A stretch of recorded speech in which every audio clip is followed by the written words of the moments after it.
somebody else will set a record and we can get 3. We appreciate you being here. Mark, you want to come up to the stage?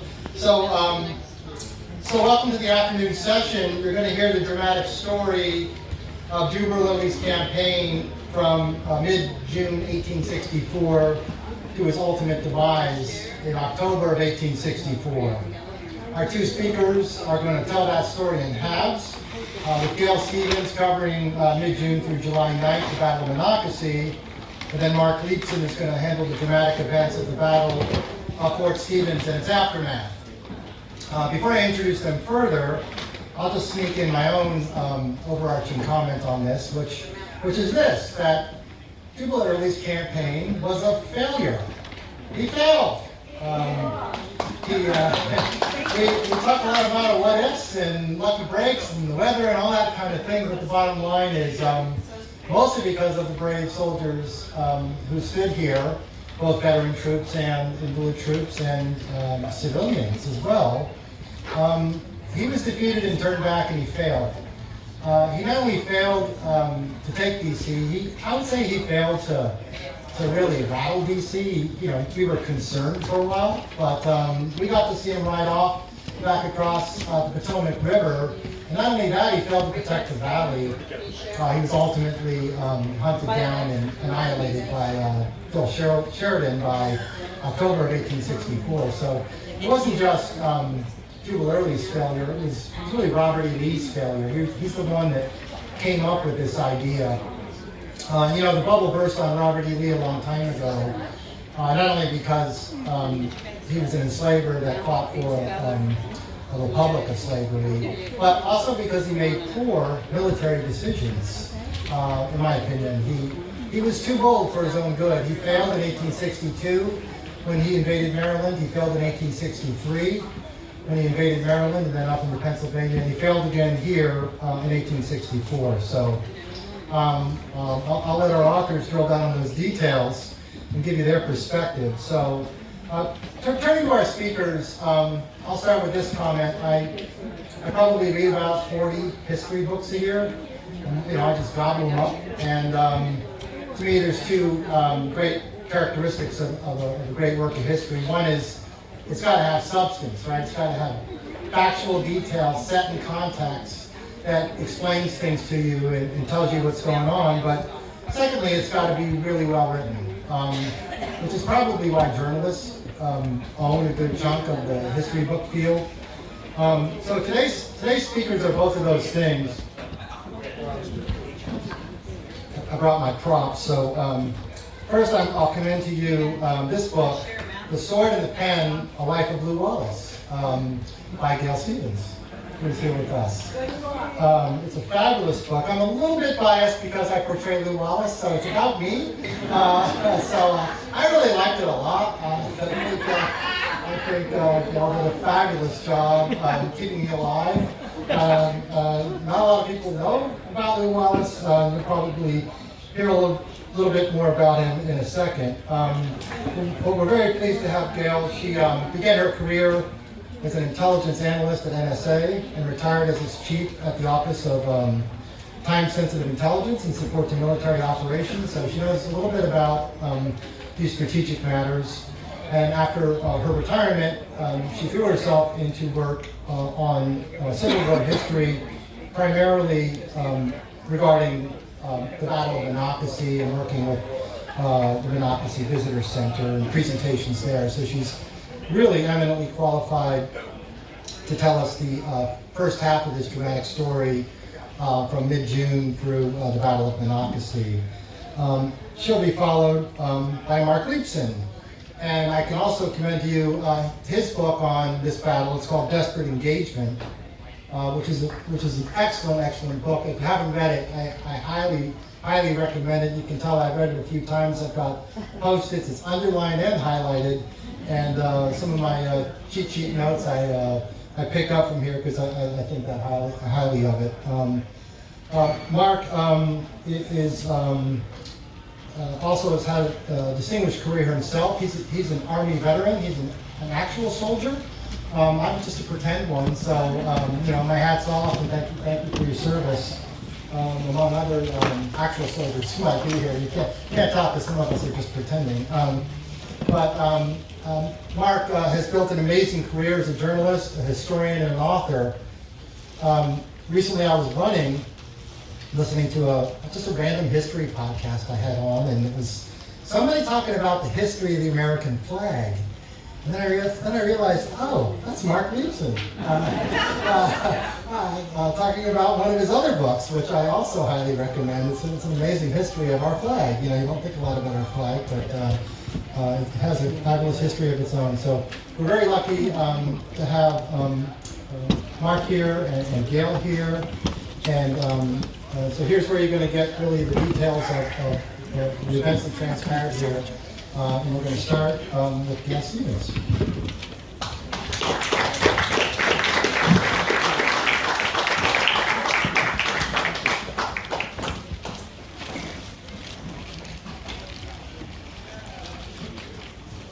Well, I can tell you, it's an honor for me to be introduced by Lew Wallace. It's amazing. I love it.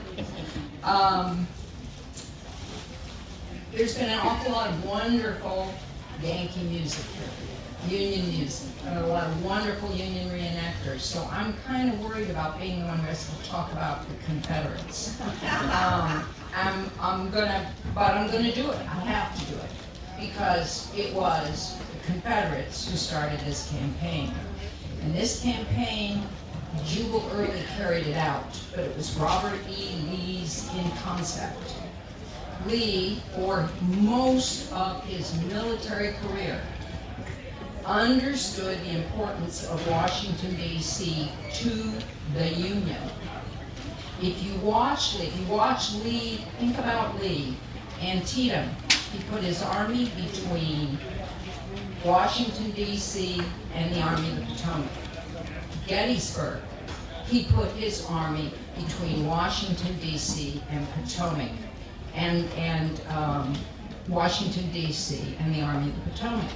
He understood. And so that's sort of the way this campaign starts. Now I'm going to start with a July 11 headline from Washington, July 11, 1864, headline from a Washington, D.C. newspaper. Washington to be taken by surprise. 15,000 rebels 6 miles from the city. They are in strong force in Silver Spring. And that was actually 15,000 rebels is about right. But it was 1864. And for the first time in the war, a Confederate army was on the outskirts of Washington. How could that have happened? After all, Ulysses S. Grant in March of 1864 was brought east to end this war. Grant was a massive hero in March of 1864. And he proceeded to carry out a campaign to go after Lee. That's called the Overland Campaign. But in that campaign, Grant lost 54,000 casualties from the Army of the Potomac. All of you think back to bad news from Vietnam, from Iraq, from whatever. It increased the northern sense of war weariness, and it hurt the northern willingness to win. And as Frank Cooling explained this morning, it was a crucial year for Abraham Lincoln. He was running for president. He'd already been renominated, not with as much enthusiasm as in 1860, but he had been renominated. And he knew he was going to face the Democratic Party with a peace platform in the fall. And he suspected the candidate was going to be his old adversary, George B. McClellan, which it was. Lee understood all these realities. I want to emphasize, and I'll say it again, Robert E. Lee read Northern newspapers avidly. He had long believed that the South's best hope for victory lay in defeating the Northern will to win. So in June of 1863, he wrote Confederate President Jefferson Davis. This was just after, his great victory at Chancellorsville. He wrote Davis, "We should neglect no honorable means of dividing and weakening our enemies, and give all the encouragement we can to the rising peace party in the North." Now, Lee had suffered himself in the Overland Campaign. He lost 33% of his army, which is far smaller than Grant's. That's the way it usually was. And he had been pushed to within 15 to 20 miles of Richmond. But he still wanted to deliver a body blow to the North, one that would convince the Northern populace of Confederate strength and the Confederate will to win. Thus, Lee is going to send some of his best men on what was indeed a very risky maneuver for the Confederacy. Lee also believed that Washington, this is from those newspapers again, was very vulnerable at this point. He knew that in order to make up for Grant's 54,000 casualties, his chief of staff in Washington, Henry Halleck, had stripped the Middle Department, Pennsylvania Department, and Washington, D.C. of their veteran troops. In fact, he had taken 48,000, Halleck took 48,000 veterans from the forts around D.C. Now, Lee had problems. He was obviously outmanned, he was outgunned. The war was now on Richmond's doorstep, and he faced a problem in the valley. That was Major General David Hunter with 18 to 20,000 men who was moving south through the valley. His target was Lynchburg, Virginia. Lynchburg was a Confederate manufacturing center. It was a Confederate hospital center, and it was Confederate, it was a supply center. All this for Lee. All this for Lee. Lee could not afford to lose it. So on the 13th of June, he detached his famous and tough Second Corps, now down to only 8,500 men, and 2 battalions of artillery, some 24 guns.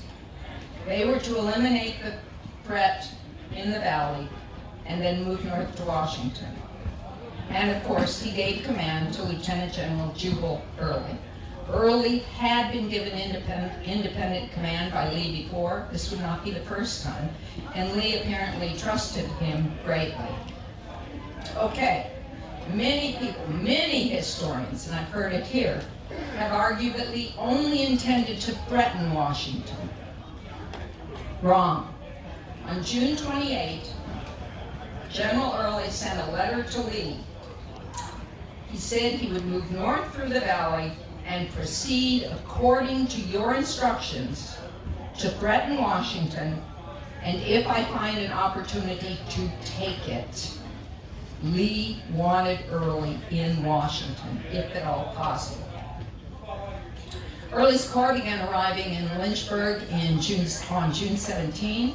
Hunter's army was just moving up to the works at Lynchburg. David Hunter had earlier said, if I can fight anything and defeat anything in this valley but Army of Northern Virginia veterans.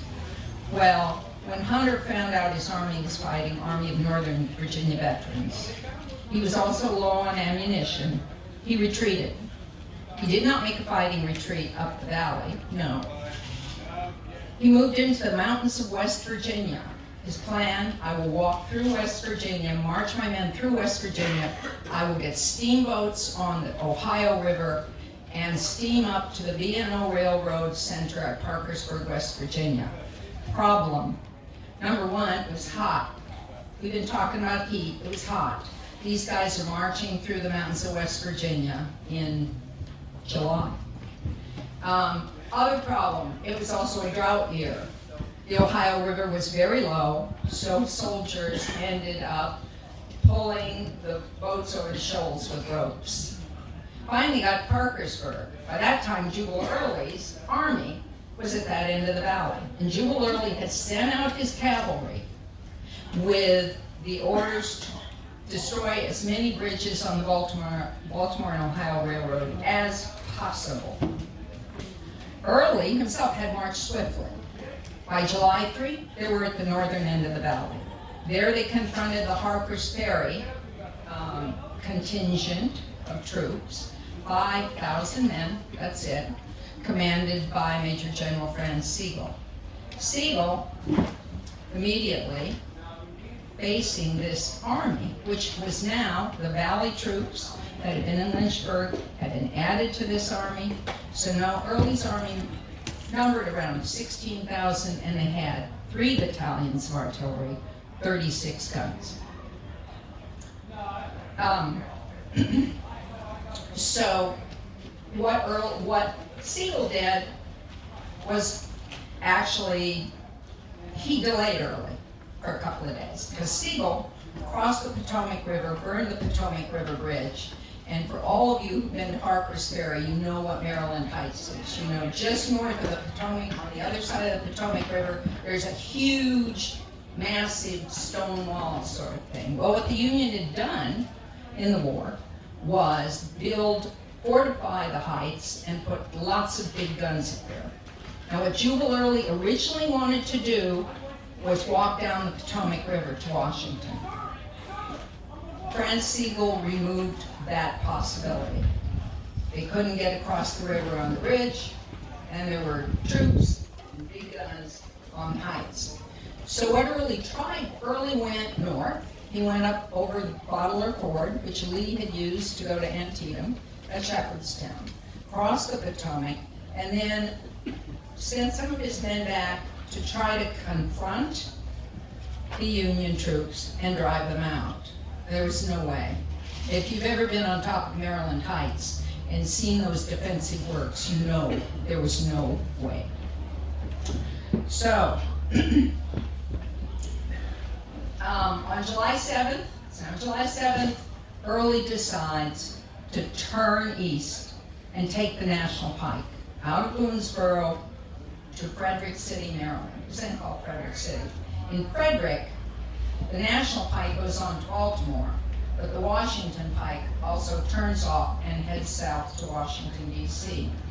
Now, what's happening in Washington at this time? Confusion. Confusion reigned. The major problem was Grant's Chief of Staff, Henry Halleck, who was a ditherer. Actually, John Marszalek, his biographer, calls him an administrative general. He was a ditherer, simple as that. So he could hardly make a decision, and he counted on Hunter to come back. And Hunter would not be back until after Jubal Early had made his advance on Washington and gone back across the Potomac River. Hunter was out of the plan. Beginning on June 29, the Baltimore and Ohio Railroad president, John W. Garrett, had gotten news of Early's army in the valley. He kept passing that news to Washington. Nothing happened. So he went to the Middle Department headquarters. The Middle Department was commanded by Major General Lew Wallace.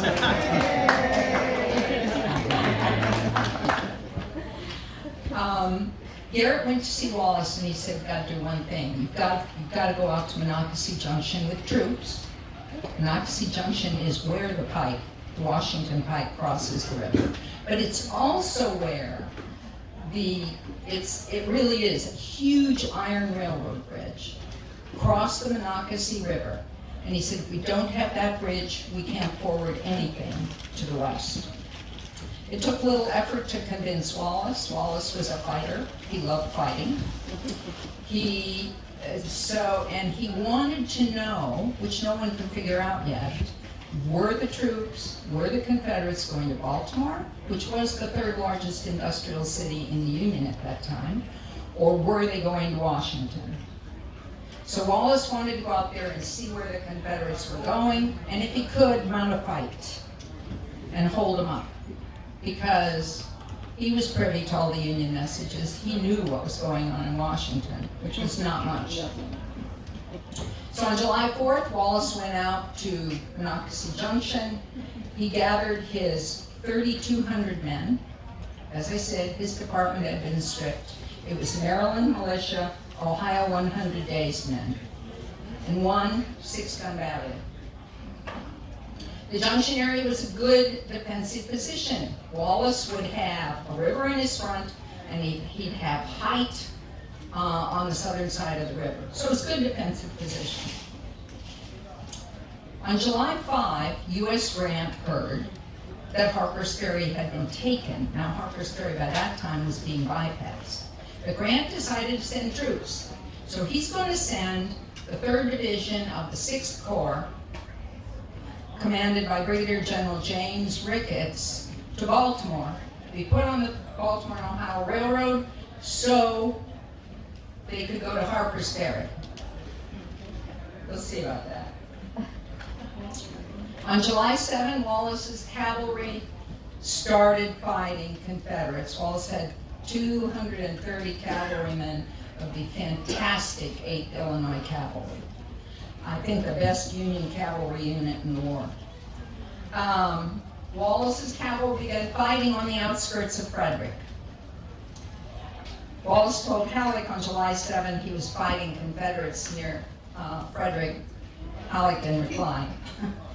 But Grant's decision to send these troops proved a godsend to Wallace. The fighting went on. The Confederate cavalry kept pushing. There was fighting on the outskirts of Frederick on July 8. But on July 8, Ricketts' troops began arriving. Wallace knew where Early's main army was, started taking the troops off the trains, and when Ricketts arrived, Ricketts instantly agreed. He said, the fight is here. Now, Ricketts would bring about 3,400 veterans to this battle, which would allow Lew Wallace to fight for a full day. These guys were tough. They were as tough as the Confederates who were ultimately sent against them. On the night of July 8, Wallace watched Early's army move into Frederick, and his infantry turned south and camped along the pike. So Wallace knew where they were going. And this is where he performs, really, it is an undertold thing that Wallace did. But he performed a great service to the Union here. Because about 8:15 that night, he texted. I'm all mixed up. He telegrammed Halleck, and he said, Confederate troops on the road to Washington. I will put myself in a position to defend. Halleck got the message because Frederick's about 30 miles from Washington. And he turned around and telegrammed Grant and said, send troops here. Without veteran troops, it is doubtful with what we have if we can hold the city. That got Grant going. Grant put the 6th Corps on steamers. He added, the 19th Corps was coming up on steamers from New Orleans. He added them, and he forwarded around 15,000 men to Washington, D.C. Veterans all, just what D.C. needed. Well, Wallace knew where the Confederates were going now, but he was still going to stay and fight. And he did. When the morning of July 9 dawned, Ricketts' troops were arrayed on the south bank of the river, and the Confederates made 2 cavalry attacks, both of which were repulsed. The cavalry finally convinced, the repulse of the cavalry attacks convinced Jubal Early he had to send in troops. And he sent in the division of John Brown Gordon, famous Confederate general, 3,600 men to Ricketts' 3,400 men. That sounds pretty fair, right? Okay, Early had all these guns.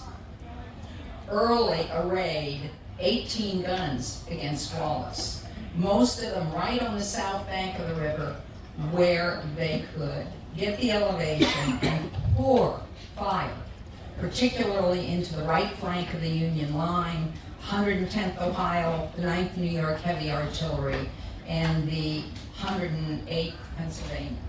So it didn't last long. Fight started around 3:30. It ended around 5 o'clock, with Ricketts' men retreating from the field.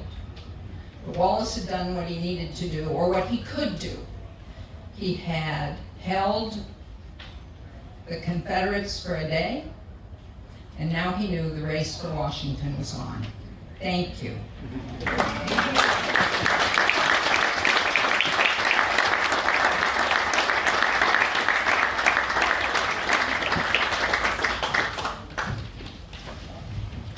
Hi, everybody. Thank you very much, Gary, for asking me to do this. It's really an honor to share a stage with Gail Stephens. When I was doing the research for this book back in 05, 06, didn't know much about this battle. I read everything I could. And I, of course, went up to Monocacy. The Rangers were great up there. They gave me access to all their files. And Gail was volunteering there, right? Yeah. And they said, you should have this lady show you around. So she did. And it was fantastic. We walked the whole battlefield. Has anybody been to Monocacy? Okay, so I won't tell you anything about it. But you know, it's not exactly easy to walk. You got to get in your car. By the way, Interstate 270 bisects the back. It didn't back then, did it? And 355, which did, is still there. Anyway, I greatly appreciate all the help that I got from Gail and from Frank Cooling's books. They were just like a roadmap for me. And I was very happy to tell this story. So my job is to talk about what happened after Wallace was defeated at Monocacy, and here, what happened, which was what happened here after. So Gail alluded to it, but there's a couple of important things you have to keep in mind about this, and that was the 1864 presidential election. You know, I looked and talked to people, and I can't think, maybe there was another free and democratic election held during a full-bore civil war. Think about it. And like Gail said, Lincoln, they didn't have Gallup polls back then, but Lincoln was not popular. He didn't even think he was going to get the nomination. He didn't go to the Republican convention, which is weird to say now, but back then it was different. They actually chose the candidates at the election, at the convention. And there's a famous scene and a painting of him in the telegraph office, and it was a clerk. I think it was in the movie Lincoln. But anyway, Lincoln finds out he won the nomination from a clerk in the telegraph office, and you know then he chooses a Democrat, a Southern Democrat, to be his vice presidential running mate, Andrew Johnson of Tennessee. You know, one of our worst, he was our worst president until a few years ago, but one of our worst presidents. And, I was talking about Nixon, by the way.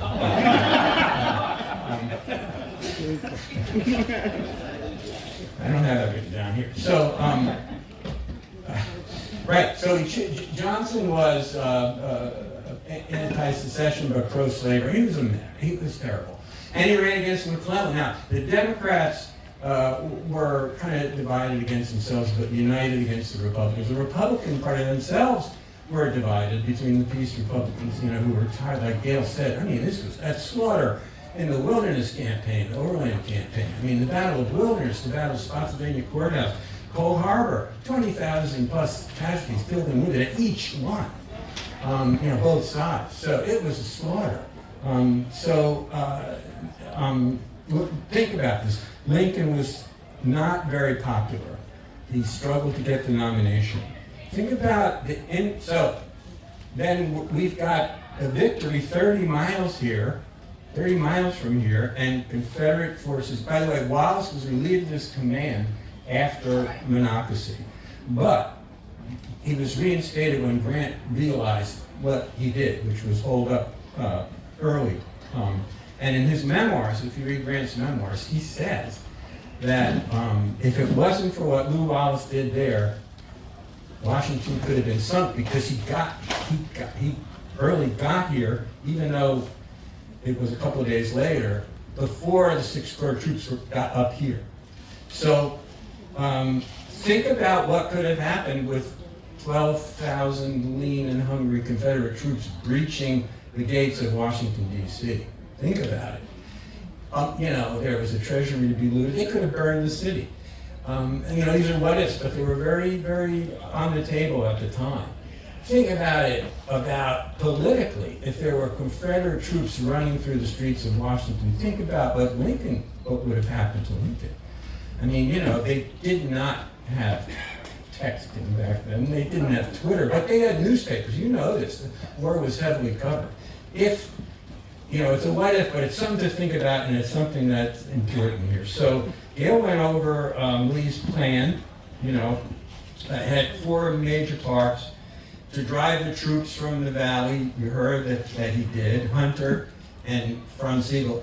I'm glad that Gail didn't use the nickname of Franz Sigel, so I can tell you what it was. He was German.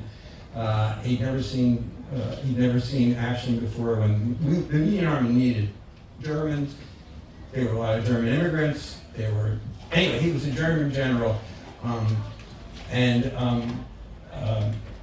he was famous for not being a very effective general. His nickname was the Flying Dutchman. First propensity Deutsch, for flying from the field of battle. So anyway, I forgot to say that, thank you. And so he did drive the troops from the valley. Probably his main goal was to force Grant to take troops out of Richmond. Grant didn't know. They snuck out early in the morning. The Union intelligence was terrible during the war, and it was during this, and in this episode in the war. It wasn't until Garrett, the head of the Railroad, had better intelligence than Union because he had agents on the railroad all around. They're telegraphing, hey, whoa, here they come. So Grant kept saying, no, I don't think so, I'm not going to do this. We'll see what happened later after Wallace was defeated at Monocacy. The third part was to free 15,000 Confederate prisoners at Point Lookout POW camp. You all know where that is, on the very tip of Southern Maryland. Not that far from here, a stone's throw, but how to get there. It never happened, even though they got through Monocacy. And then the fourth one, like Gail said, was to threaten Washington, D.C. Let's talk a little bit about the defenses of Washington. When the war started in 1861, here were 2 warring parts of the country where the capitals are 90 miles apart, Richmond and Washington. And you know that the Union took Northern Virginia. But, it was, especially after the Battle of Manassas, which was, a Union defeat. How far is Manassas from here? 35 miles or so. So that's when the Union started this program to build what they called the defenses of Washington. 67? 68. I knew that, just testing people. 68 forts. Now, they were not huge forts. We're in one. They were defensive forts. Look at it. They were like in a horseshoe facing out, but they bristled with artillery. And they also were mostly connected by a series of berms and embankments. They went all the way around, like kind of like a beltway. And there's only one fort that's still around where it was, and that's Fort Ward in Alexandria. We have Fort Stevens. Most of them are just mounds somewhere, but we have this great reestablishment of Fort Stevens. Now, and as Gail said, these forts were designed to be manned by about 35,000 troops, but Grant had pulled so many out. We don't know the number, it never made the OR, but we think it was about 10,000. And who were these 10,000 people? They were mostly members of what was called the Veteran Reserve Corps, which was made of wounded troops who were had recovered enough to, maybe carry a weapon and come out to a fort. They had changed their name earlier. You know what they used to be called? The Invalid Corps, right? Hey, so that's who's defending Washington. Not a good name, though. Not a good name, no. And they had silly light blue uniforms too. Yeah. So it didn't even matter. Not a popular thing for reenactors. But I've seen them. Anyway, so 10,000 invalids are defending Washington, and 35,000 regular troops should be. Oh, and you know, Washington was, speaking of invalids, Washington was like one giant hospital at the time, right? This was a terrible time in the war. Lincoln wrote in his diary about this time, the heavens were hung in black. You know, Lincoln took the getting wounded seriously, wrote letters to, he's famous for writing letters to people and families and so on. And you know, every school, Georgetown University was hospital. You know, you hear about, oh, that was a Civil War hospital? Yeah. So that's the picture of Washington, D.C. And when word gets out that Wallace is defeated at Monocacy, there's panic in the streets. People don't know what to do. The rebels are upon us, Gideon Welles said, Secretary of the Navy. And Lincoln didn't know this. And when he found out later, he was furious. But the Navy Department had provisioned a ship for him in the Potomac to flee should the Confederates get into town. Think how that would have gone over on Twitter, right? I mean, when people found out the president, you know, it's kind of like worse than Biden's performance at the, whatever. Okay, sorry. Okay, it was hotter than hell. You all know that. In fact, when I do talks for this book and it's not hot, I say, you know, think about what it can be like around here in mid-July. I don't have to tell you. It was like today. It was probably in the upper 90s. And then more. These Confederate troops are on the march since June 13th. It's now July 11th at Monocacy. Early, who was one of the most aggressive Confederate generals, had the men rest overnight because it was a tough fight. People, you know, 1,300 Union casualties, killed, wounded, and taken prisoner, and how many Confederates? Fair number. Yeah, 1,000. So people think, oh, a skirmish, not about. Sorry, that was a bloodbath up there. So they had to wait. So they started to move towards here, and like Gail said, there was a feint toward Baltimore. Early sent cavalry there to confuse the Union, but then it became obvious that they were coming this way. And at the time, so on July 11th, remember the 6th Corps that Gail talked about? They arrived at the docks down, the old docks on 7th Street, and they were greeted by the people of Washington with ice cream and cheers and sandwiches, and you are here to save us. And then they started marching toward Georgetown. Nope, no, not there.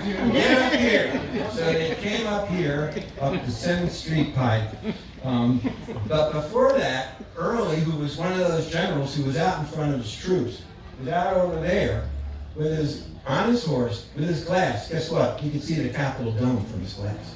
Jubal Anderson Early, one of the most, you know, aggressive, if not good, Southern generals. By the way, I contend that Lee chose Early for this because he didn't have anybody else to do it.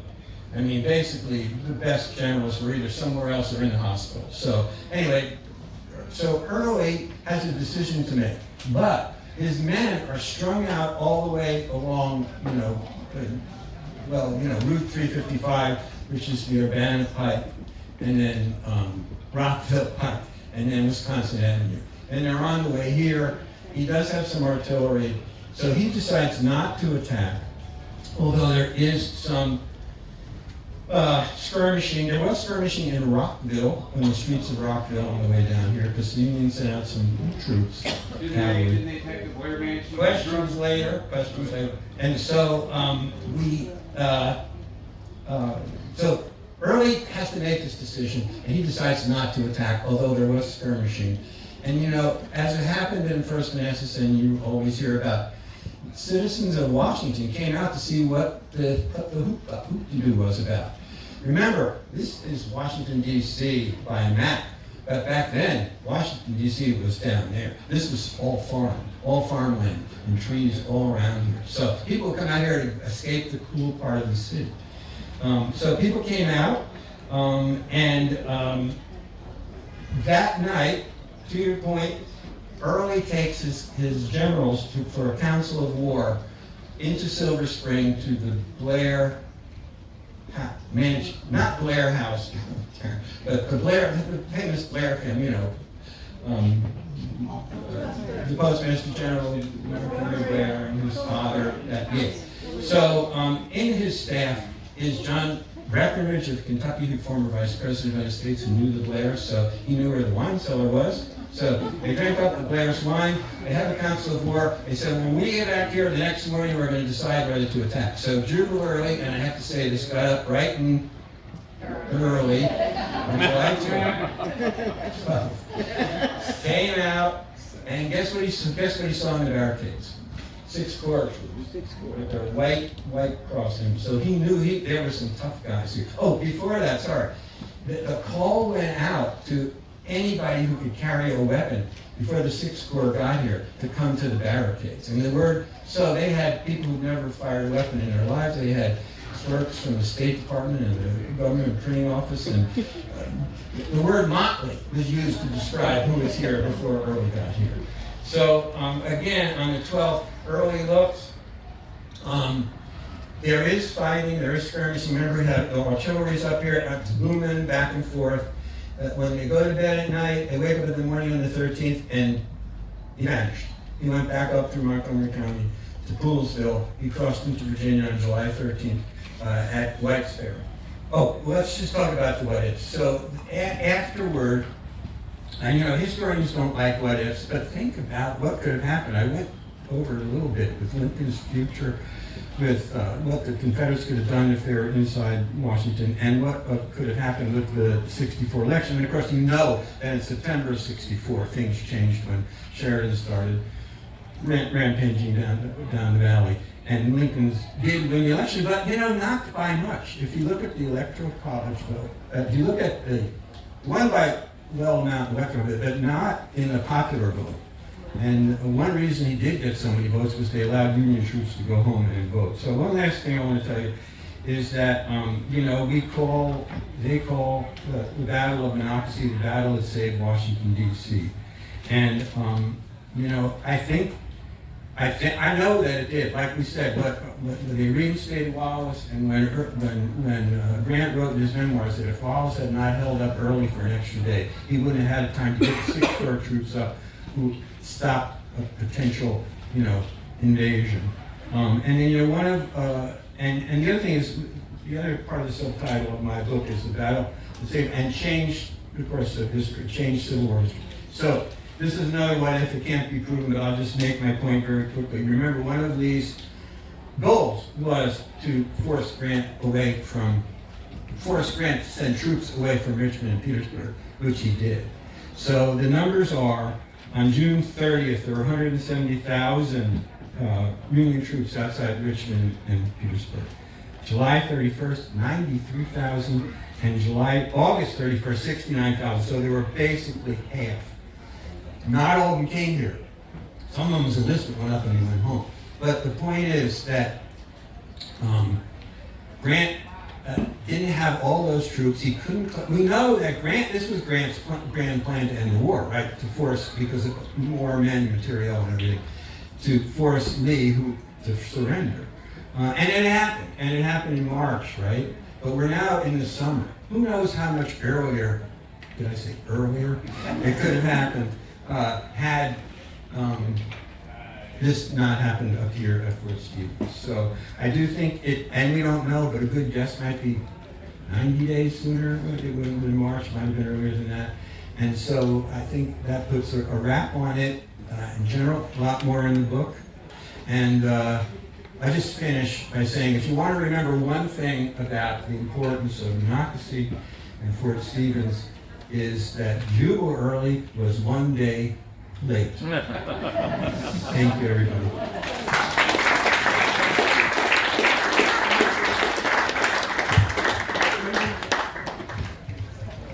We're going to do some questions. I'll first make a quick correction. I was talking about Gail Stephens' book. I think I said Shadow of Shiloh. her book, which I highly recommend, but my prop was a different book about Lew Wallace. Terrible book, don't read that one. Read Gail's book. I think I have about 12 different books on Lew Wallace, so early this morning I just grabbed the wrong book, yeah, Shadow of Shiloh is the very, there it is, the very best book read. They're similar, same picture of a very handsome Major General. So thank you for the correct prop. We've got time for a few questions, so think of them. I'll throw one out first, because it was just, that point was hanging, is Jubal Early was a day too late, maybe a half a day too late, something like that. And lots of reasons are thrown out as to why. Monocracy, the heat, Franz Siegel. I just was curious how you would rank those, if you had to rank them as, who gets the credit? Who gets the credit for? What's the final verdict on how you would rank these reasons why Jubal Early was slowed down just enough? Either one. Yeah, okay. Well, what Lew Wallace did, because what Lew Wallace did, what he did was, he didn't win, but it was a sharp fight. It lasted all day, and it was bleeding hot. And so like I said, his troops were strung out. He didn't have enough people when he got here. And then when he did have enough, the Sixth Corps was here.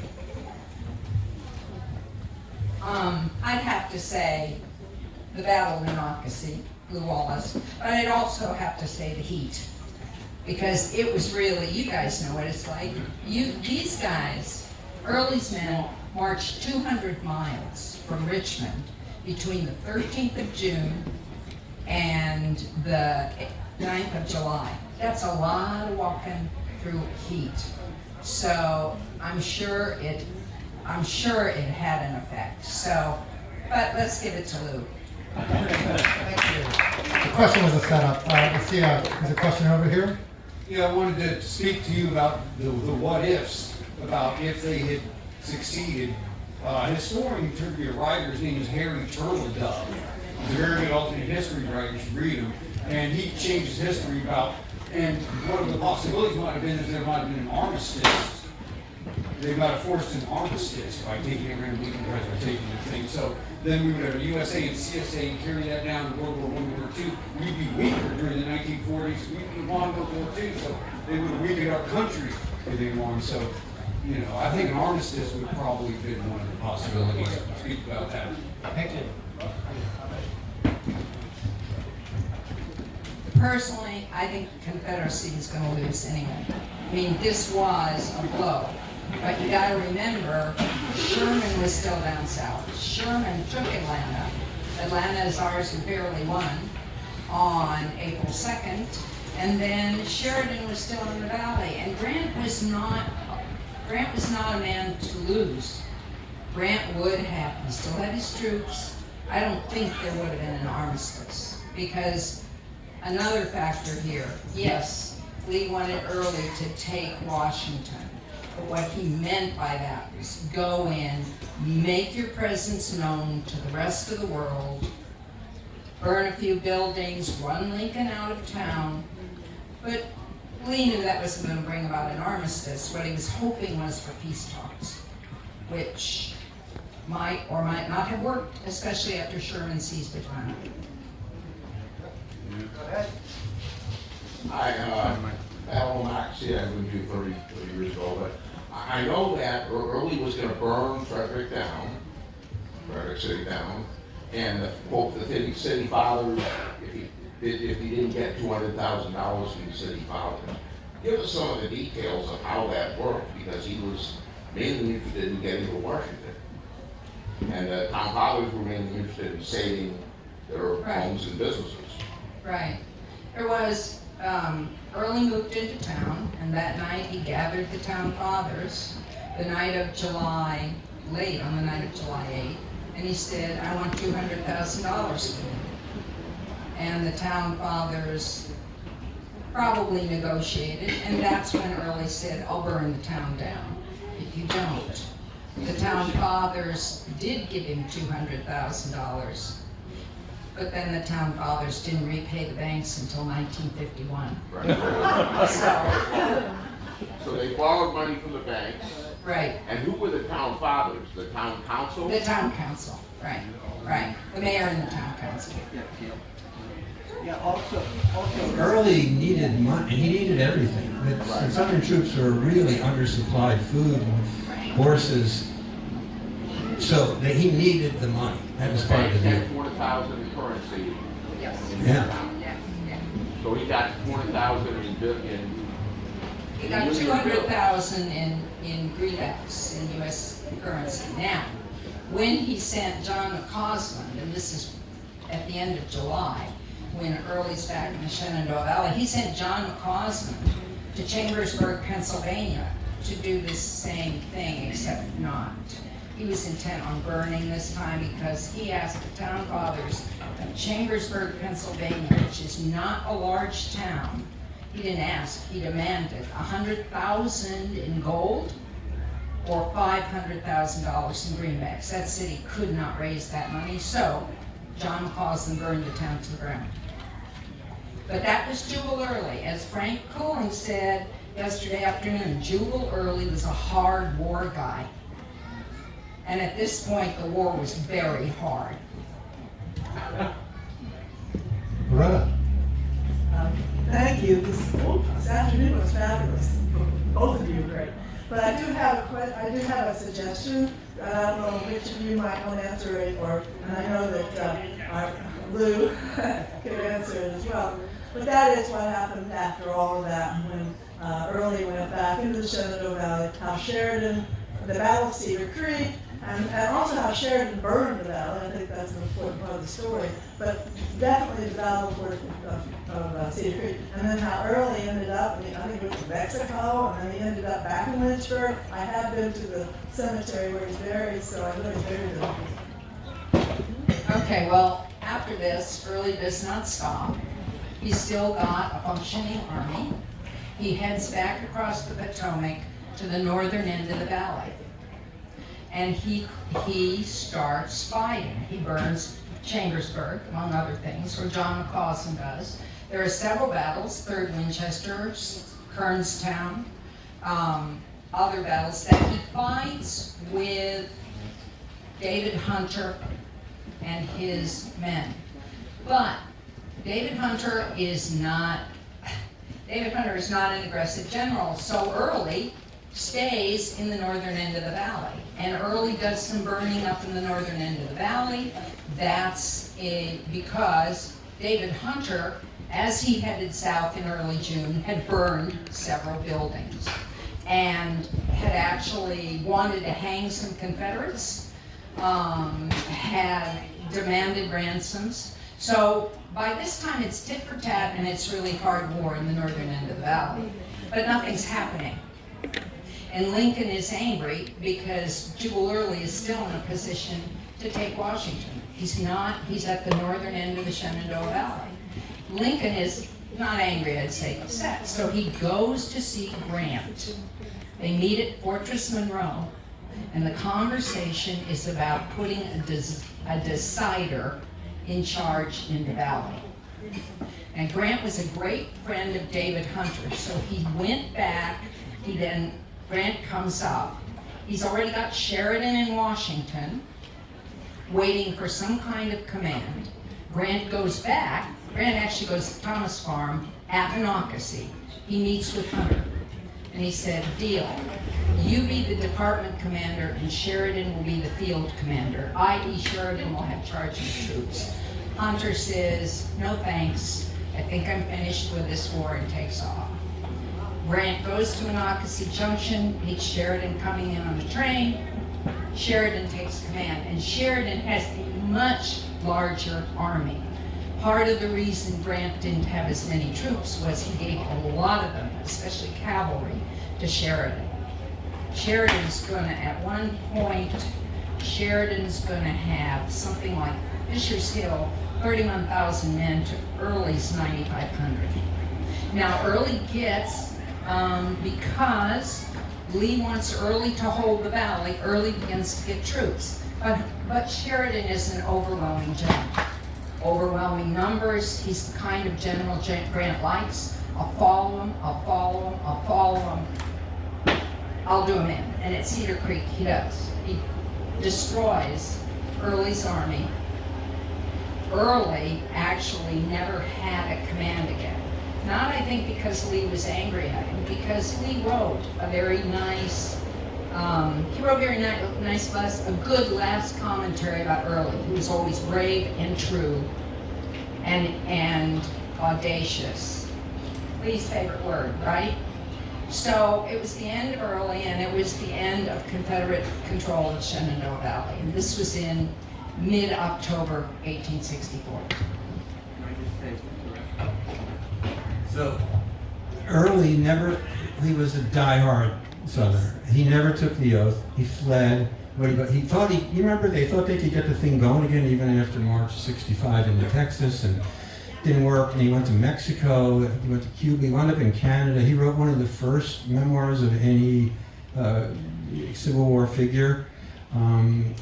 Somehow he came back to Virginia, and he lived out his days in Lynchburg. And he was one of the originators and greatest proselytizers of the Lost Cause theory.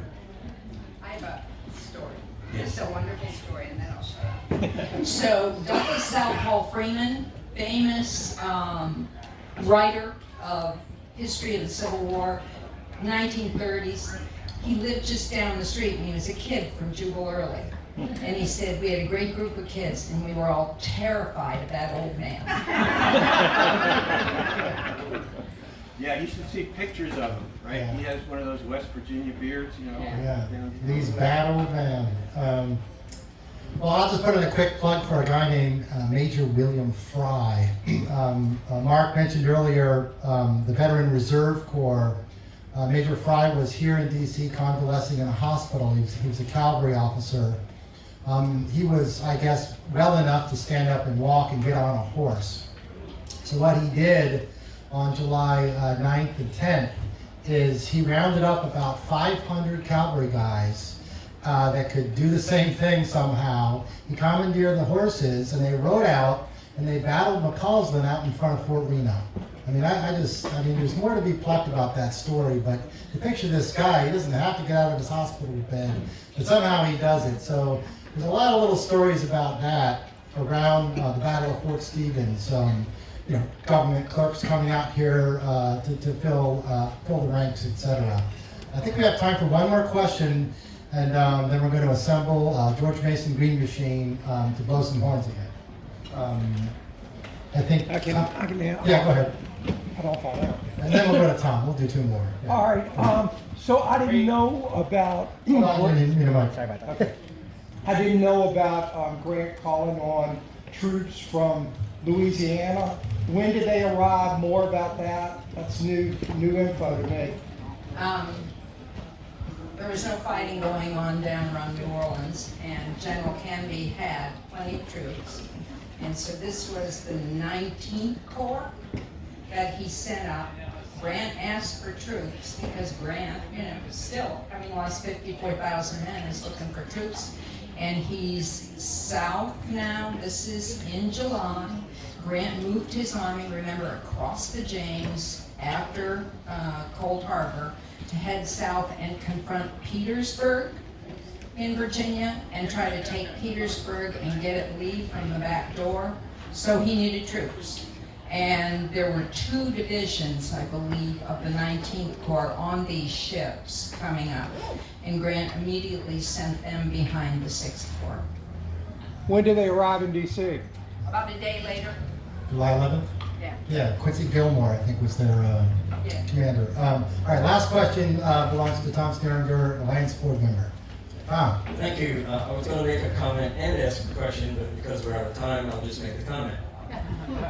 We're observing the 160th anniversary of Fort Stevens. We also just observed the 80th anniversary of D-Day. And I personally find it stunning that the same amount of time that expired between Fort Stevens and D-Day has expired since D-Day and today. Isn't that amazing? Well, thank you so much for that. Let me call the green machine up. Keep your seats. Just take about 2 minutes.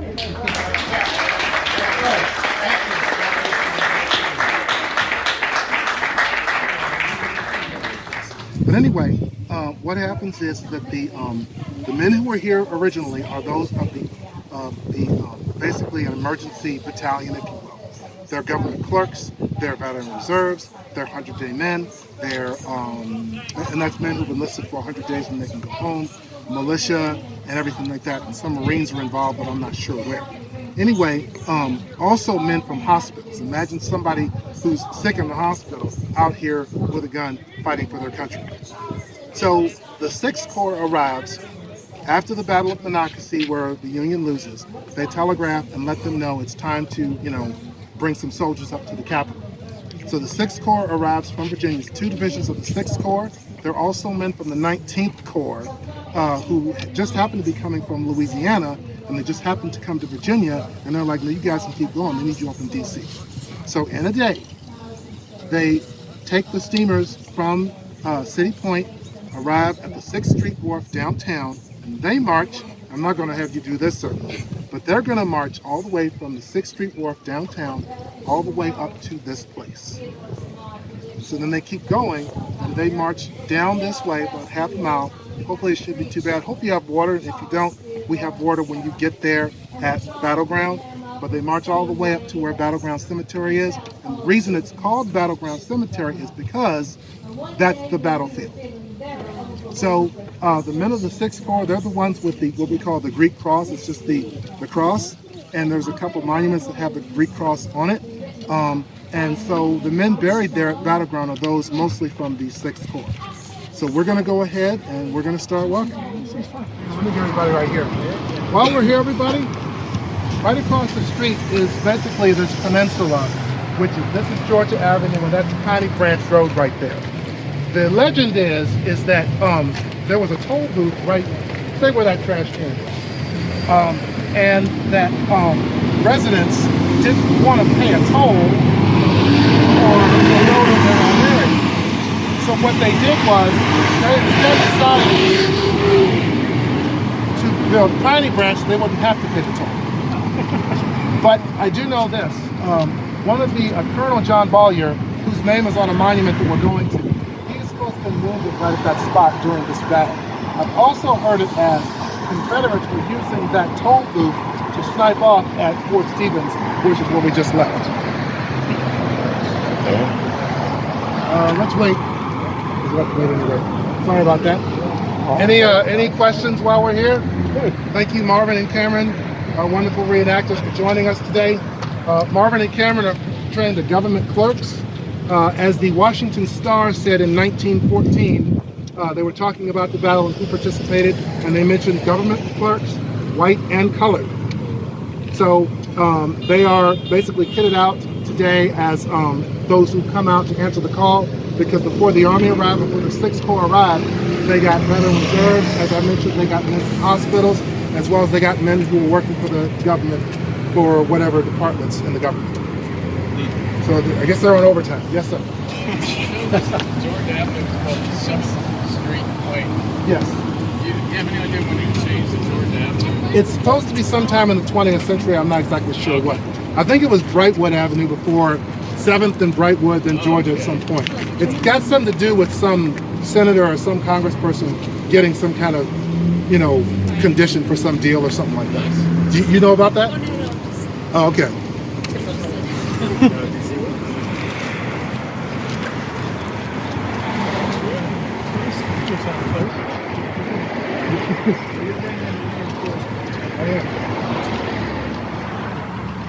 You live nearby? Yeah, not too far. On the other side of Rutgers Park. Yeah. How about you? A few blocks over. Oh, okay. It's 3rd Street. I've never been to here before. So Oh, we've been here a few times, yeah. fun. Yep. It's cool to have that kind of history in the neighborhood. Yeah.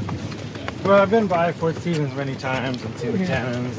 And I stopped there, looked around, but never really been to any Right, of the it's cool. activation. I'm going to take more than 5 minutes, so you might want to get. I guess you could call me a friend of Battleground National Military Cemetery. I don't know if any of the other speakers spoke about the sharpshooter's tree, which is now on what was the grounds of Walter Reed Army Medical Center. Okay, during the battle on July the 12th, a Confederate sharpshooter, probably using a Whitworth rifle, that's a British make, had hidden himself on top of a towering 150-foot poplar tree and began popping off shots at Lincoln, who was standing on the parapet and very recognizable because he was wearing his stovepipe hat.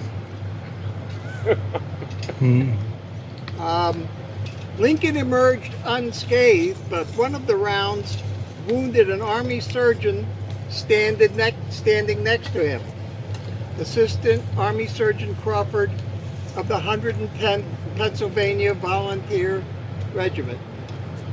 It caused Mrs. Lincoln to faint, and a young future Supreme Court justice advised Lincoln to famously, "Get down, you damn fool." Well, that's been attributed to Associate Justice Oliver Wendell Holmes by none other than himself. I found that at least 5 other people, ranging from General Horatio Wright to free black woman Elizabeth Thomas, have all claimed to have said something similar. My vote goes to General Wright. The sharpshooter's tree was actually hit by a cannonball during the battle, but it survived. The sharpshooter, however, wasn't as lucky. According to Mary Standy's History of Walter Reed Army Medical Center, she notes that he was wounded by an equally good Union marksman of his kind and died on the grounds of the Beale Farm. It was probably the Thomas Lay Dairy Farm, the same farm on which we're sitting now that belonged to Thomas Lay. The sharpshooter's tree lived for another 60 years till it was struck by lightning in December of 1920. A boulder and a plaque were erected to mark the hallowed ground in 1963. 2 battlefield cannonballs were added to the monument along with a plaque. If you go in on the Butternut Street entrance and walk partially down into that area, you should be able to see the 2 cannonballs and the plaque. I want to thank you for making the end of Fort Stevens Day here at Battleground. You're all experiencing weather very much like Jubal Early's army experienced when it arrived here in July of 1864. Battleground is one of 157 national cemeteries in the United States. But Battleground might be the most unique of them all. It's certainly the most exclusive. To be buried at Battleground, you have to have been a Union defender of Fort Stevens during the only battle fought within the confines of the District of Columbia. Battleground is the 3rd smallest national cemetery by area. It's 1 square acre. It contains the remains of 40 Union soldiers killed on July 12, 1864, during the Battle of Fort Stevens. But if you'll count, you'll find that there are 44 headstones in the cemetery. Like almost everything else here at Battleground, there's a story behind that. Edward R. Campbell, in headstone number 41, didn't die until March 10, 1936.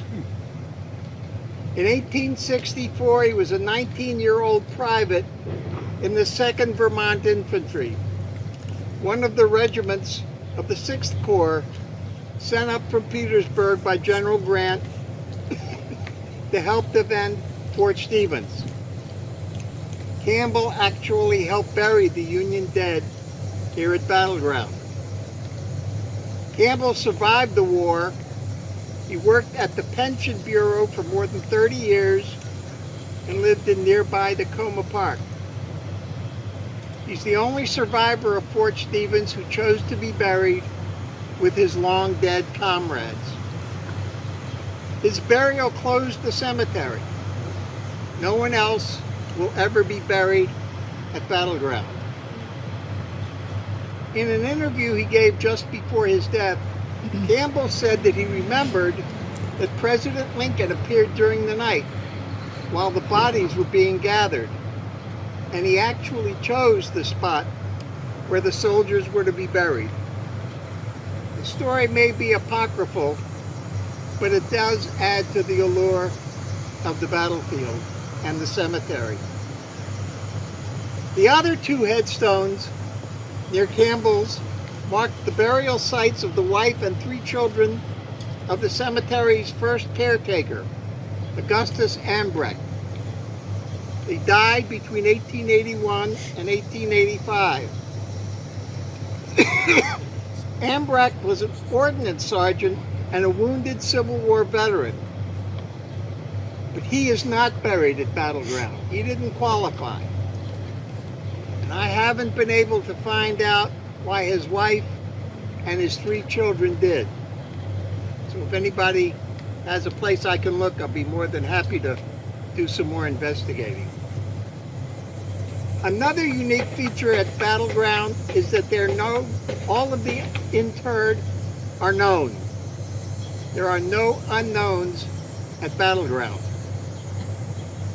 Every other cemetery containing Union Civil War dead have headstones marked unknown.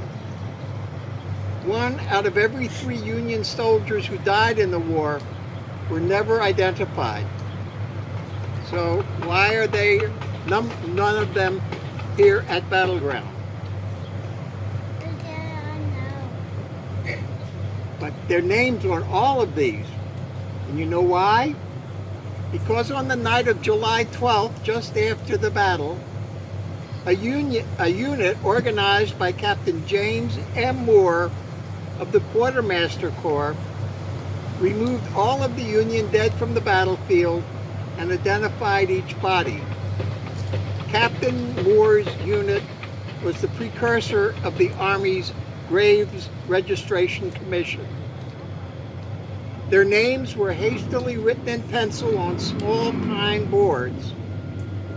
It took almost a decade before the boards were replaced by marble headstones. Most of the headstones here are the original ones. I'd like to tell you a little bit about some of the men who are under these headstones. Most of the men at Battleground were in their 20s, but 4 were only 19.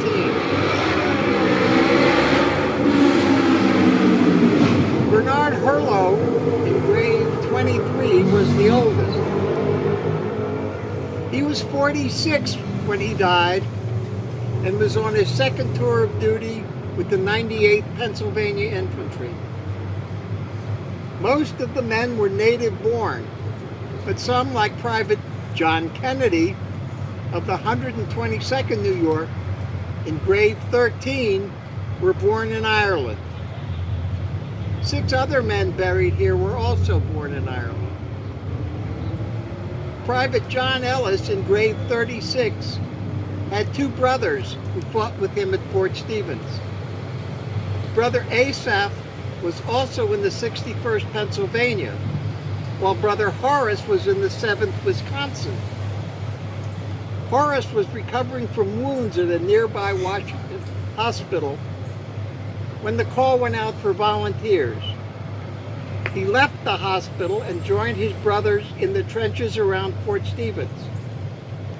Horace and Asaph probably helped bury their brother John after the battle. Horace would go on to win the Medal of Honor at the Battle of Globe Cavern 5 weeks later. Both those brothers survived the war. Sergeant Alfred Starbird, 30 years old, engraved 33, was a carpenter before he joined the 25th New York Cavalry. He was 6'2" and probably the tallest man buried at Battle Ground. Records indicate that Sergeant Starbird was shot through the heart and died instantly on the battlefield.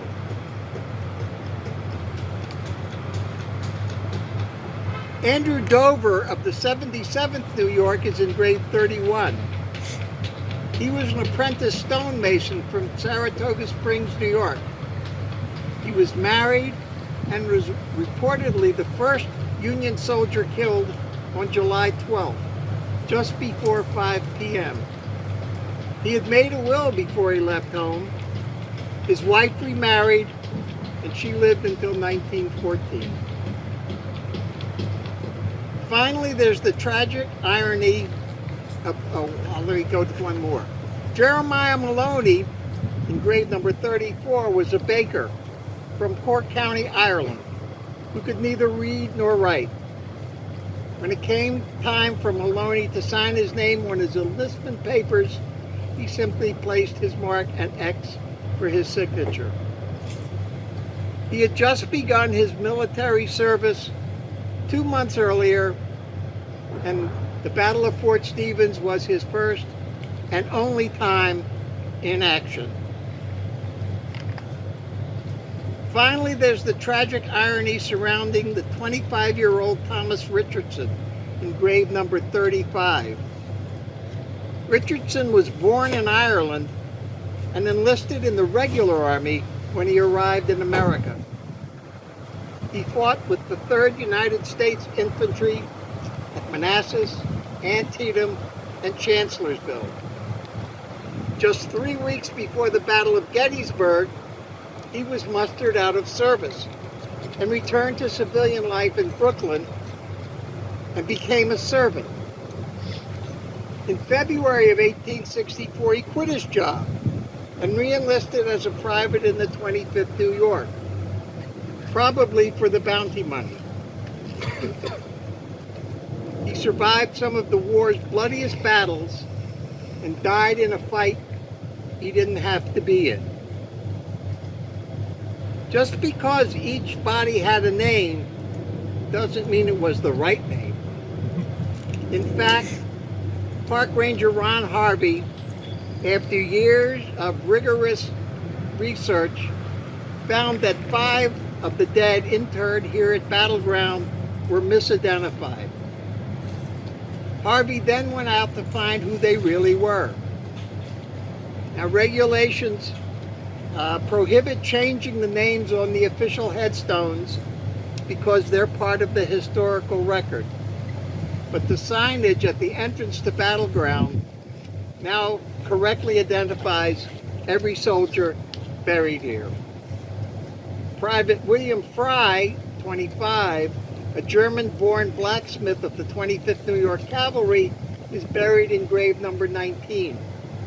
His stone incorrectly marked him William Trey. E.S. Babbitt, in grave number 9, was the only civilian killed during the battle.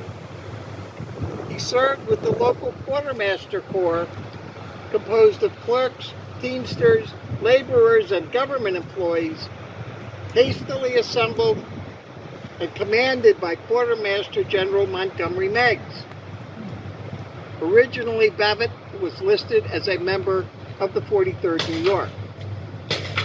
By the way, at the Battle of Fort Stevens was the only time Montgomery Meigs commanded men in battle.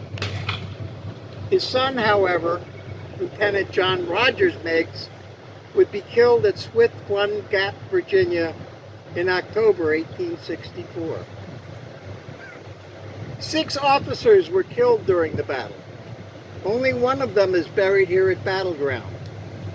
Lieutenant William Laughlin, in grave number 28, was a farmer born in Baltimore. He enlisted in Pittsburgh with the 61st Pennsylvania. He fought in every major battle in the East before dying just 8 miles north of the White House. 36 of the men here are from Pennsylvania and New York. That's not unexpected, because 6 of the regiments that fought at Fort Stevens came from those states.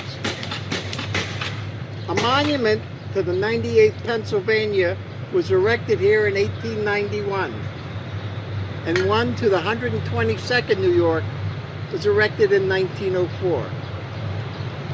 There are 2 other monuments here at Battle Ground. One memorializes the 25th New York Cavalry, the first reinforcements to reach Fort Stevens on the night of July 10th. The other recognizes the service of Company K, 150th Ohio National Guard. Company K consisted of Oberlin College students who were 100-day volunteers. They had no idea what they were in for. The boys of Company K helped man the guns at Fort Stevens, and the first casualty of the battle, William Leach, was an Oberlin boy. He was wounded on the morning of July 11th while on picket duty. He died 4 days later. Leach, like 14 other Union fatalities of the battle, is not buried here at Battle Ground. There were no Union casualties among the men inside Fort Stevens. All of the Union dead and wounded were men from the 6th Corps, regiments that sallied forth from the trench lines between Fort Stevens and Fort Slocum on the afternoon of July 12th. George T. Stevens, a surgeon with the 77th New York Infantry, wrote this somber account. We gathered our dead comrades from the field where they had fallen and gave them the rude burial of soldiers on the common near Fort Stevens. We laid them out in their graves within sight of the Capitol, without coffins, with only their gory garments and their blankets around them. With rude tenderness of soldiers, we covered them in the earth. We marked their names with our pencils on little boards of pine and turned sadly away to other scenes. Accounts differ on whether Battle Ground is located on the exact spot that Lincoln designated. We do know that the ground belonged to James Malloy, a farmer who wanted to build his house on the ground appropriated for the cemetery.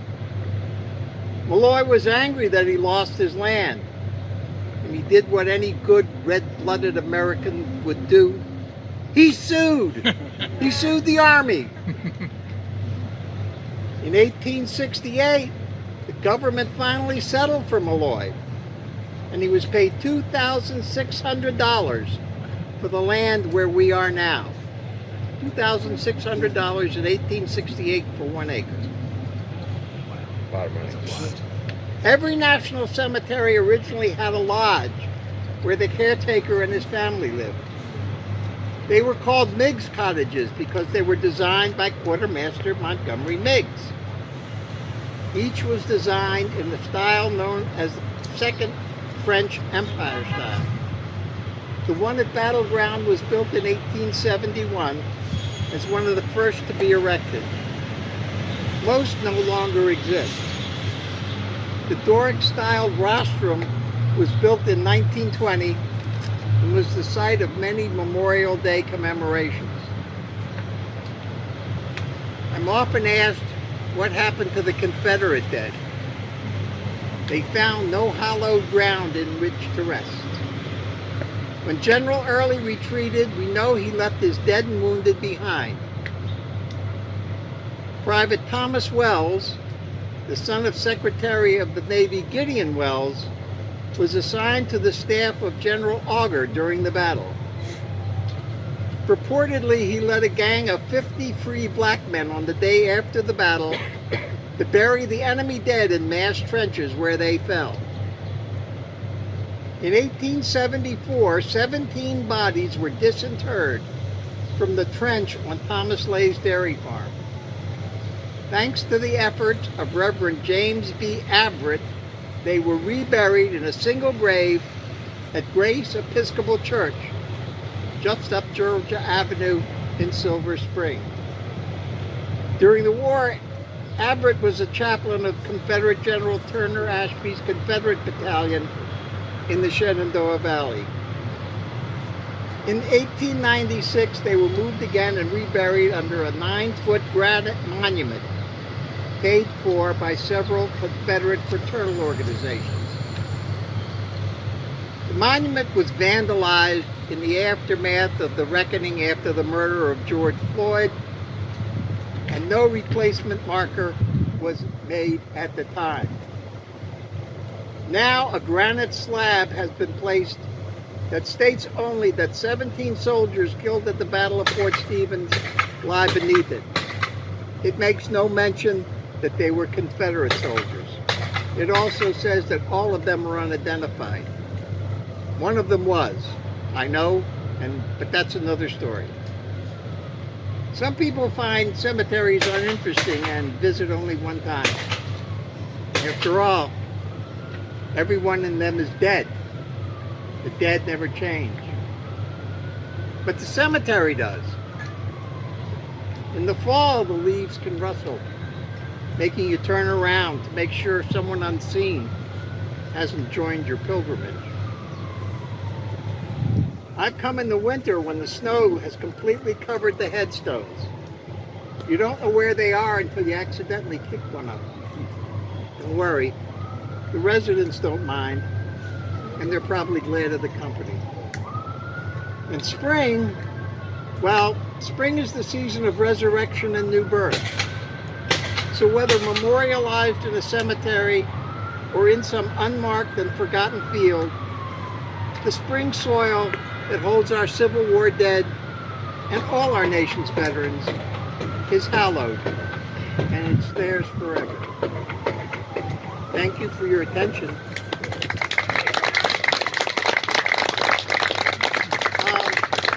If anybody is interested in further accounts, I don't know if you've heard P.F. Cooling at Fort Stevens, but he's written 2 books, well 3 actually. Jubal Early's Raid on Washington, The Day Lincoln Was Almost Shot, and Mr. Lincoln's Forts. Joe Judge has also written a book called Reign of Fire. And probably one of the best official accounts is in the official records, the report of Alexander McD. McCook, one of the five fighting McCook brothers, that gives an account of the battle. Yes, sir. Were there any medals awarded to residents of this cemetery because of their actions at the battle? And 2, is there any other case of a commander-in-chief being so stupid as to be so prominent at a battle? Well, Robert E. Lee was going to charge a couple times. His soldiers told him to get back, but there was a Medal of Honor, I think,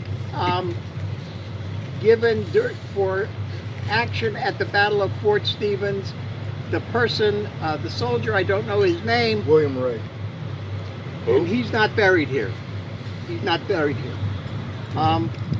The only other time that people claim that maybe a president,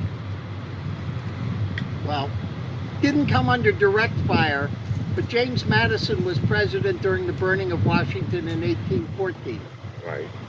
And while there's no evidence that he came, or his wife, Dolly, came under fire, the only time that a president came under direct enemy fire was Abraham Lincoln at Fort Stevens. I'd want to say one thing. Certainly, what your opinion about it is fine. I've often wondered why he did it. We understand that he did do it. There's certainly eyewitnesses that said, "Get down, Mr. President, get down." You can go with "Get down, you fool," or whatever it is. Right. But what I believe from the character that I've read about Lincoln, this is well into the war. It's a late war battle. Thousands of men, 100,000 men, 200,000, whatever, have died. have been wounded. Many scores of men, hundreds, thousands of men have been wounded. So men never come home. And I just think that, not that he wanted to get killed, but perhaps he felt for a moment that maybe he owed it to those who sacrificed everything to perhaps expose himself to that, to be under fire, to feel maybe what it felt. Again, I don't think he had it the death wish, but that's just, again, my opinion.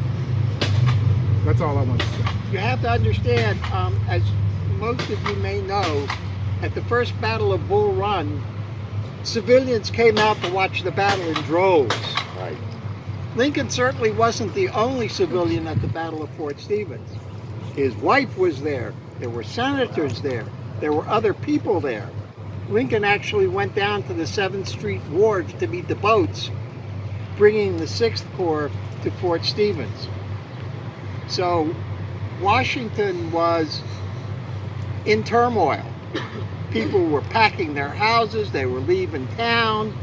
They had heard all sorts of rumors, burnings, whatever.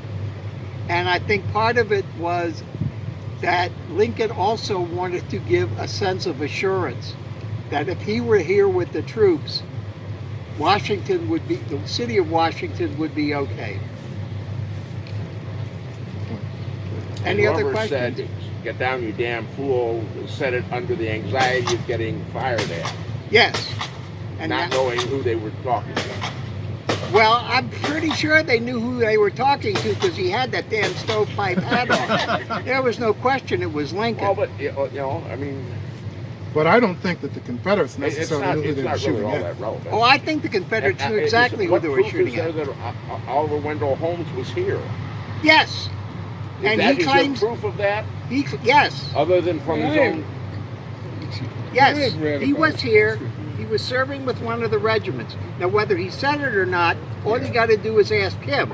He's the authority behind it. You know what he said on his 90th birthday? No. To be 80 again. You had a question back there? Yeah. Do you know why some of these stones, the headstones, have another name on the part that's underground? A number of years ago, Ranger Ron Harvey undertook a task to reset the headstones. Yeah, I know. I did too. Now, my guess is that either on the bottom of some of these headstones reads a partial or complete inscription of another soldier. My guess is because the marble slab, the part under it's about yay long or whatever, either there was a mistake made and they didn't want to waste the marble, or they had spelled something wrong or whatever, and so they just flipped it around and put the right name on it. Would that have anything to do with the ones that were misidentified? No, perhaps? not that I know of. No, the names on that are on the bottom half of these are not related to the Battle of Fort Stevens, as far as I know. You had a question? Well, I just had a comment about the Oliver Wendell Holmes. What I have recently read about Oliver Wendell Holmes and some of the accounts was he never confirmed it or denied it. He had this sort of smile on his face and gave a kind of, benign, like, somebody says something about you, but he never really said that he did it. But so what? I mean, that's my only point. I mean, I think we kind of quibble over it.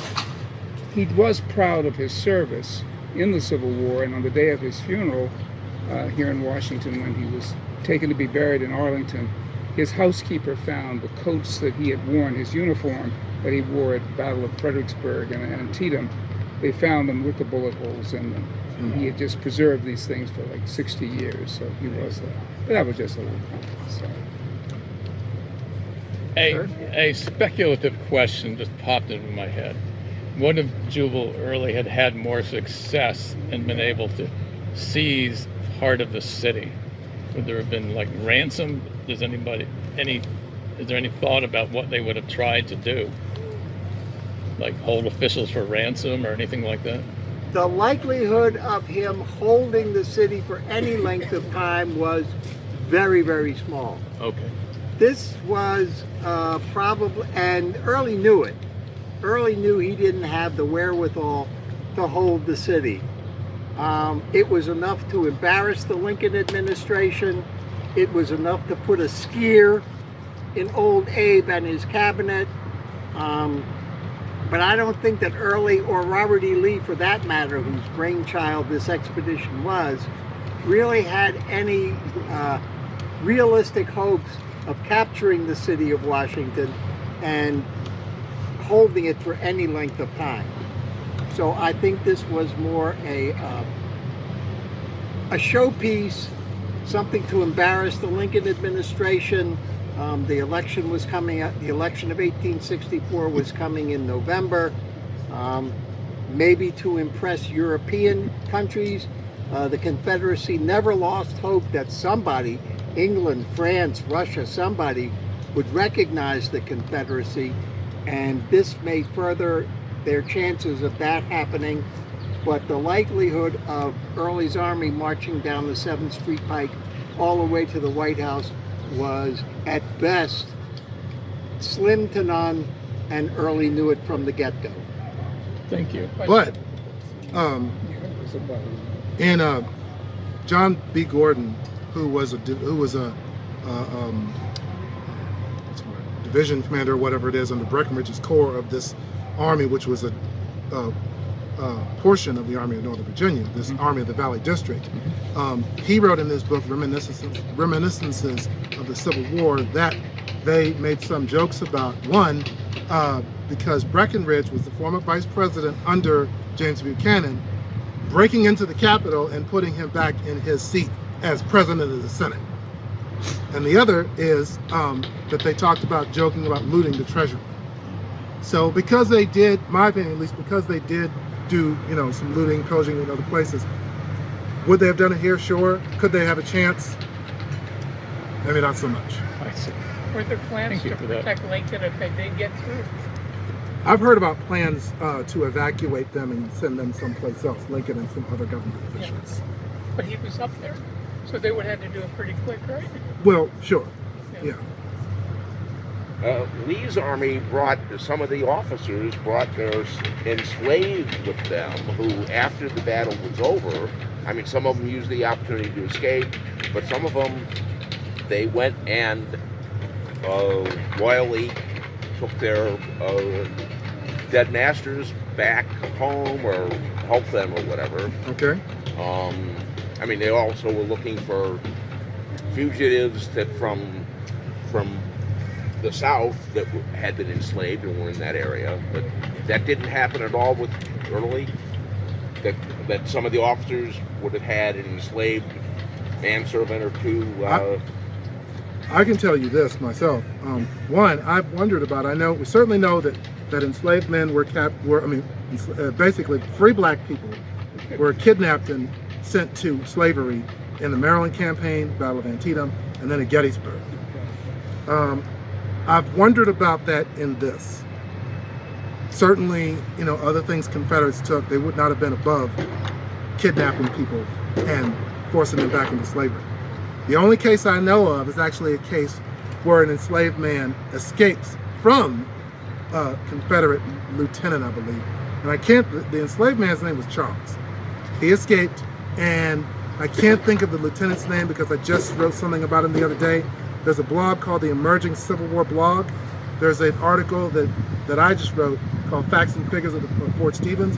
This story is in there. But anyway, the officer, I'm sorry, I can't think of his name, he says he was really surprised because his enslaved person, he was always really good. Why did he do that? I thought he liked me.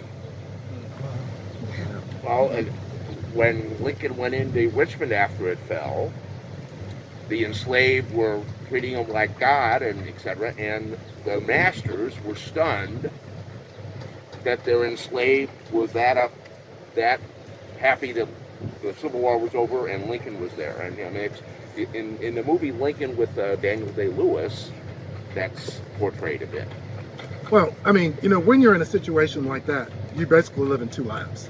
The life that you Right, keep yeah. secret, and then the life you have to present in front of somebody else. I mean, that just kind of boggles my mind that people would think that they're Could I ask about enslaved the or. relationship between the Battle of Fort Stevens and the Battle of Gettysburg? I heard that at Gettysburg that they considered this to be a diversion to help the Battle of Gettysburg. This battle? Yeah. This so battle's when a they year said- after It the other. happened in different years. They're a year apart. Oh, okay. Yeah. This happened a year later, Oh. a year and a few days later. But what this battle does is that it basically takes the pressure off of Lee's army in defending Richmond. If Well, we that's can, what they hoped. It really didn't, because Grant had so many troops. He could spare the 6th Corps. I wanted to show you all this. If we do have any more questions, that's fine. But since he was talking about individual soldiers, it made me think of something that I have. So if you look at there's 2 rows of dead here in this circle. There are 40 men who were killed in action in this battle and buried by July 12th. There's a 41st. This grave right here, next to this sign right here, is Edward Campbell, buried in 1936. The grave next to him is John Milton Richards, grave number 40. This letter, but this letter was written by that Sergeant John Milton Richards in 1863, after the Battle of Chancellorsville. He's writing it to his mother, and I like what he says in it, that he says that this is after Chancellorsville, that there's been some serious defeats, that there's been some demoralization, but he's really, really proud to be a soldier in the Army of the Potomac. And it's interesting when you read this, because he doesn't know anything about the Battle of Gettysburg. And he also doesn't know that he has 14 months left to live. So if anybody would like to see this, I can certainly pass it around. Did he make the draw? Is that a drawing? Or what? This is, well, he didn't do that. It's basically maybe a song sheet or a poem sheet that he wrote it on as stationery. But no, he didn't do the drawing. Did you or NPS pay to get that done? It's blown up. They paid for it. Yeah, I have the letter at home, but they paid for it. Brian, to the gentleman's question about like enslaved people going back to bury their enslavers, I'd like to address that. I think it's a common misconception that you had the quote loyal black Confederate who was like, oh, I grew up with my enslaver, I'm going to take him home. Just like any of us today, if something, if we're at work and whether you care about your work is and you're on a business. Imagine you're on a business trip and something bad happens to your boss. Doesn't matter how abusive or manipulative or gaslighty your boss is. You can either continue and be like, hey, I'm going to move and stay wherever I am, or you might think, I have a wife and kids back home. And so one of the most famous lost cause interpretations of this loyal black Confederate is a man named Silas Chandler. You see this all the time. If you literally Google black Confederates, he's probably going to be one of the first people who pops up. It's the only photo you'll see of a black man in Confederate uniform with holding a weapon. And he's sitting side by side with his enslaver, Andrew. Andrew was wounded. Silas, quote unquote, as the story goes, loyally takes Andrew back home to Mississippi, and then he returns to the regiment to keep fighting. And people are like, well, that means he's a loyal black Confederate. On paper, that sounds legitimate, but when you actually do the background of what Silas Chandler's life was like, he had a wife and kids back home. If you're living under slavery, you're living under a totalitarian regime. Imagine Stalin's Russia, Nazi Germany. There is no free speech. Your family can be broken up, abused, things of that nature. So what choice does Silas Chandler have? If he liberates himself on the battlefield, what happens to his wife and kids? They can be killed, they can be sold, all kind of things that can happen. Never see them again. You never see them again. If he stays quote unquote loyal, there's a possibility that his family will be kept together. It's not about emancipation or freedom, but what can keep my family together. So any of you out here today who have a family, imagine what would you do to keep your family together. And when you put your mind and yourself in that mindset, it's not about the loyal black Confederate, but it's not about the Confederacy, but it's about family unification. Because when you look at black people who once they got to union lines with their families, they're like Brian said, they're cheering on Lincoln. After the federal armies get there, black people become far less loyal to the South And why is that? Because it's not about the Confederacy, it's not about the South, it's about what can I do to get free and my family free. Absolutely. Thank you. Well put. Very good. Any other questions? Well, thank you for your attention and persevering in the heat. Thank you. Thank you. Thank you all. I'm gonna sound taps in honor of the heroes buried here. So we get out of the way. Are you firing? Also, just in case anybody's wondering, these flags were put out on Memorial Day. I've left them out for a Flag Day for the 4th of July. They're coming up today.